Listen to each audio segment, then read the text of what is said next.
दोस्तों ये तो आप सभी ने देखा होगा कि एग्रीकल्चर यूपीएससी का हॉट फेवरेट टॉपिक है। आए साल इस टॉपिक से 3 से 4 क्वेश्चन आते हैं, जहां पर कुछ क्वेश्चन इसके टेक्निकल एस्पेक्ट से होते हैं जैसे क्रॉप के बारे में, और कुछ क्वेश्चन लेटेस्ट टेक्नोलॉजीज के बारे में होते हैं। अब आज के इस लेक्चर में हम बात करने वाले एग्री स्टार्टअप के बारे में। अब यूपीएससी ने कुछ इस तरह से क्वेश्चन पूछे हैं आपसे, जैसे कंजर्वेशन ऑफ एग्रीकल्चर के बारे में, नेशनल एग्रीकल्चर मार्केट स्कीम के बारे में। तो यहां पे मैं आपको यह कहना चाहूंगा कि एग्रीकल्चर के बारे में जो भी लेटेस्ट टेक्नोलॉजी या स्टार्टअप स्टार्ट हुए हैं गवर्नमेंट की तरफ से, हम उनको डिस्कस करने वाले हैं आज के आर्टिकल में। यह आर्टिकल आपके आने वाले प्रीलिम्स के लिए बहुत इंपॉर्टेंट हो सकता है। आगे बढ़ने से पहले मैं आपके साथ एक प्रोग्राम शेयर करना चाहता हूं। देखिए दोस्तों, जैसे ही यूपीएससी प्रीलिम्स आपके करीब आता है तो आपको एक ऐसे कोर्स की जरूरत होती है जहां पे आप स्टैटिक और करंट अफेयर दोनों को तुरंत ही रिवाइज कर सकें। अब यहां पे हम आपके लिए लेके आए हैं तेजस प्रोग्राम। ये एक तरह का प्रीलिम्स क्रैश कोर्स है उन स्टूडेंट्स के लिए जो 2022 का अटेम्प्ट देने वाले हैं। इस प्रोग्राम के अंडर लगभग 250 आवर्स में हम आपका कंप्लीट सिलेबस कवर करेंगे, चाहे वो स्टैटिक पार्ट हो, चाहे वो आपका डायनामिक पार्ट हो यानी करंट अफेयर। इसमें ना केवल आपको स्टैटिक बुक्स की नॉलेज मिलेगी, बल्कि एनसीईआरटी के इंपॉर्टेंट टॉपिक्स भी कवर होंगे और साथ के साथ 500 दिनों के आपके करंट अफेयर भी कवर होंगे, ताकि आप होलिस्टिकली अपने सिलेबस को कवर कर सकें। अब जैसे ही आप एक लेक्चर अटेंड करते हैं तो इसके बाद आपको चाहिए एक रेगुलर फीडबैक, जहां पे आपको यह समझ में आ सके कि आपको ये टॉपिक कितना समझ में आया है। तो इसके लिए यहां पे होगा आपका एक रेगुलर टेस्ट हर एक लेक्चर के बाद, जिससे आप उस टॉपिक के बारे में अपनी नॉलेज को चेक कर सकते हैं। इसके अलावा यहां पे आपको 15 फुल लेंथ टेस्ट मिलेंगे और साथ के साथ एक डेडिकेटेड मेंटरशिप।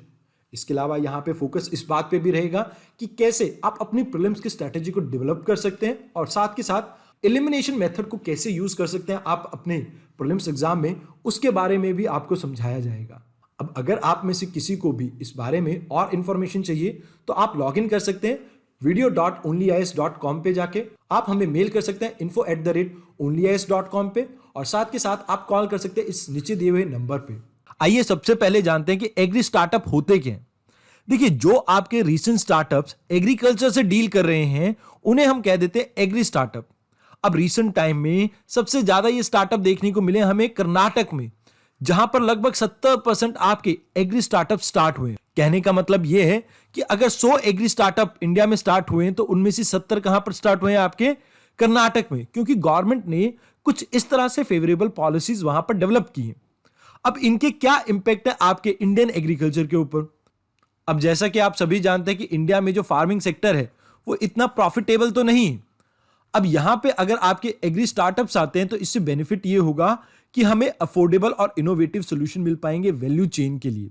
कहने का मतलब ये है कि जैसे आप कई ऐप यूज करते हैं, जैसे कंट्री डिलाइट हो गया या बिग बास्केट हो गया, जहां पर आप फ्रेश वेजिटेबल्स वगैरह या डेयरी प्रोडक्ट्स खरीदते हैं, तो ये कहीं ना कहीं एक अफोर्डेबल और इनोवेटिव सोल्यूशन ही तो दे रहे हैं, जहां पर हम फार्मर्स को डायरेक्ट कंज्यूमर से कनेक्ट कर रहे हैं। मिडिल मैन के जो चार्जेस हैं उन्हें कम करने की कोशिश कर रहे हैं। इससे फार्मर्स को भी बेनिफिट मिलेगा और कंज्यूमर्स को भी। इसके अलावा इसके जो रिपलिंग इफेक्ट हैं वो आपको अक्रॉस डेमोग्राफी दिखेंगे। मतलब आप ये समझिए कि एक जनरेशन में ये इफेक्ट देखने को नहीं मिलेंगे, आने वाली कई पीढ़ियों तक इसके पॉजिटिव इफेक्ट हम महसूस कर पाएंगे। उसके अलावा ये एग्री स्टार्टअप के जो आपके मॉडल्स हैं, अगर एक बार ढंग से फंक्शन करने लग जाएंगे तो ये फंडामेंटली चेंज कर देंगे जिस तरह से आपके एग्रीकल्चर वर्क करता है। अब ऐसा कहने के पीछे कारण यह है कि मान लीजिए लोगों को पसंद है किसी पर्टिकुलर टाइप की क्रॉप। अब यहां पे लोगों के अनुसार लोग क्रॉप ग्रो करने लग जाएंगे या मार्केट की डिमांड उन्हें समझ में आने लग जाएगी, तो मार्केट के हिसाब से अपने प्रोडक्ट्स को मॉडिफाई भी कर सकते हैं। जैसे मान लीजिए गेहूं से ज्यादा ब्रेड बिकती हो तो लोग ब्रेड के ऊपर फोकस करने लग जाएंगे। तो इस वजह से मैं ये कहना चाहता हूं कि यहां पे आप अपने प्रोडक्ट को कस्टमाइज भी कर सकते हैं according to the need of the market, और इसके लिए एक फंडामेंटल रोल प्ले करेंगे आपकी एग्री स्टार्टअप्स।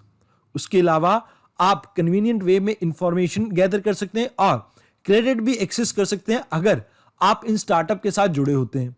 तो कहीं ना कहीं आने वाले समय में इंडियन एग्रीकल्चर की यह दशा और दिशा दोनों ही बदल सकता है। अब यहां पे एक फंडामेंटल प्रॉब्लम है। प्रॉब्लम यह है कि हम टेक्नोलॉजी को अडॉप्ट करने में बहुत स्लो है। अब इसके पीछे कारण क्या है?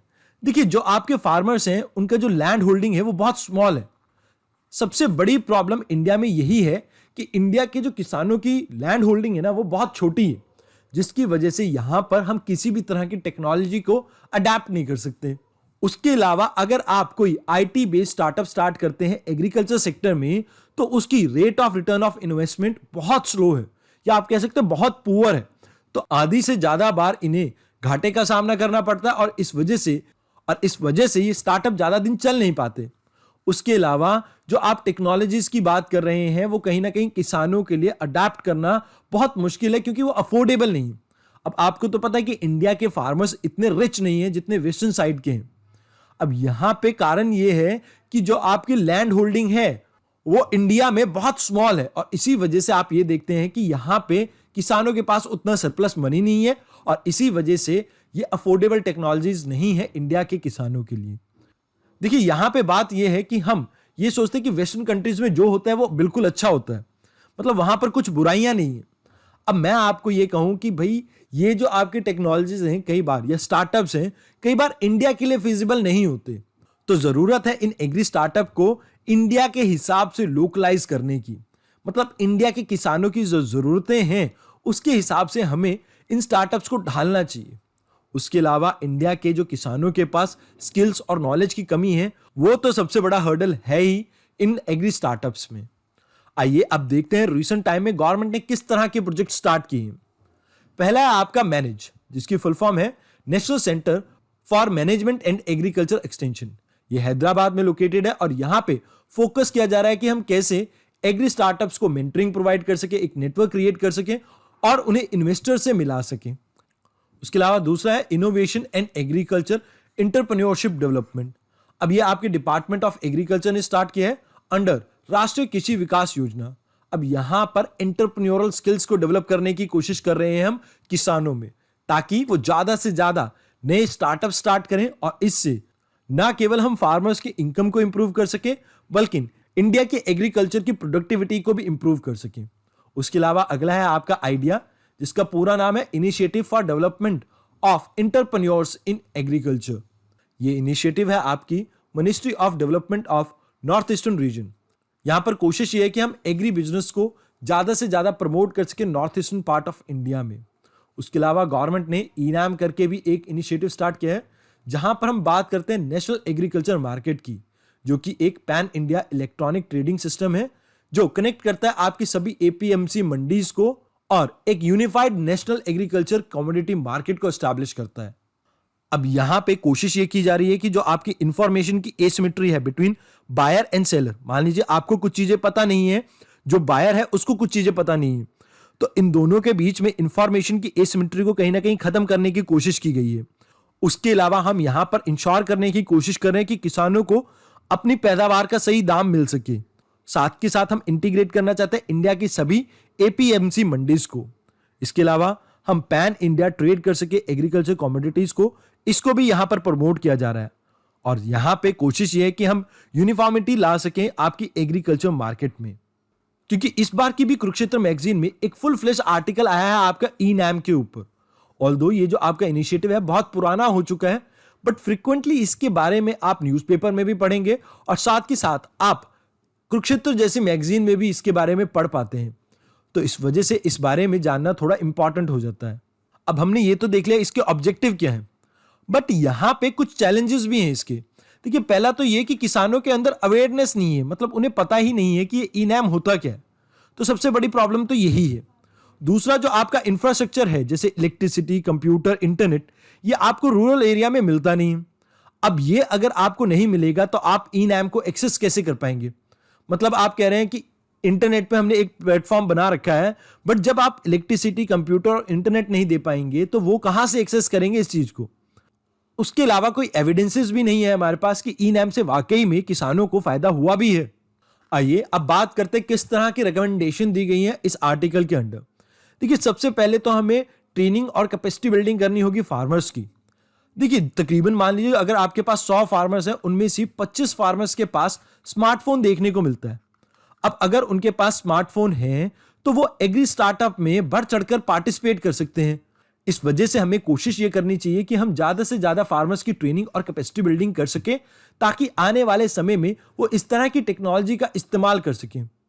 अब देखिए, जितने भी आपके एग्रीकल्चर स्टार्टअप स्टार्ट हो रहे हैं, उनमें प्रॉब्लम क्या है? पहले तो फंडिंग की, और दूसरा टाइमली सपोर्ट की। अब गवर्नमेंट को यह चाहिए कि ज्यादा से ज्यादा फंडिंग प्रोवाइड करें इन्हें और टाइमली सपोर्ट प्रोवाइड कीजिए, जैसे पॉलिसी की फॉर्म में या आप फाइनेंशियल फॉर्म में, ताकि ये जो स्टार्टअप्स हैं अपनी नेशन स्टेज में ढंग से फंक्शन कर पाए और आने वाले समय में इंडिया की बहुत सी परेशानियों को ये दूर कर सकते हैं। उसके अलावा जो आपके बिग जायंट्स हैं जैसे रिलायंस हो गए, अडानी, अंबानी, टाटा, ये सभी को जरूरत है कि ये सपोर्ट करें एग्री स्टार्टअप्स को, क्योंकि देखिए ये कंपनीज वेल एस्टैब्लिश हो चुकी हैं। अब अगर ये एग्री स्टार्टअप की फॉर्म में एग्रीकल्चर सेक्टर में इन्वेस्टमेंट करते तो आने वाले समय में एग्रीकल्चर सेक्टर को भी हम प्रॉफिटेबल बना सकते हैं, जिससे इंडियन इकोनॉमी को हम और ज्यादा स्ट्रांग कर पाएंगे। उसके अलावा जो एकेडमिया है, जो आपके लेक्चरर्स, टीचर्स, प्रोफेसर्स हैं, इनको इंकरेज करना चाहिए एंटरप्रेन्योरशिप को, ताकि ज्यादा से ज्यादा लोग इस चीज की तरफ बढ़ें। उसके अलावा बाकी स्टेट गवर्नमेंट को भी कर्नाटक से सीखना चाहिए कि किस तरह से उन्होंने पॉलिसी सपोर्ट दिया एग्रीकल्चर स्टार्टअप्स को, और इस वजह से अभी के समय में जितने भी आपके एग्री टेक स्टार्टअप्स हैं उनमें से 70% सिर्फ और सिर्फ कर्नाटक में ही है। उसके अलावा बैंक्स और फाइनेंशियल इंस्टीट्यूशन को भी वक्त रहते इन एग्री स्टार्टअप्स को फाइनेंशियल सपोर्ट प्रोवाइड करना चाहिए, ताकि इनकी फंक्शनिंग में किसी तरह की प्रॉब्लम ना आए। आई होप आपको इस लेक्चर में से बहुत कुछ सीखने को मिला हो। धन्यवाद।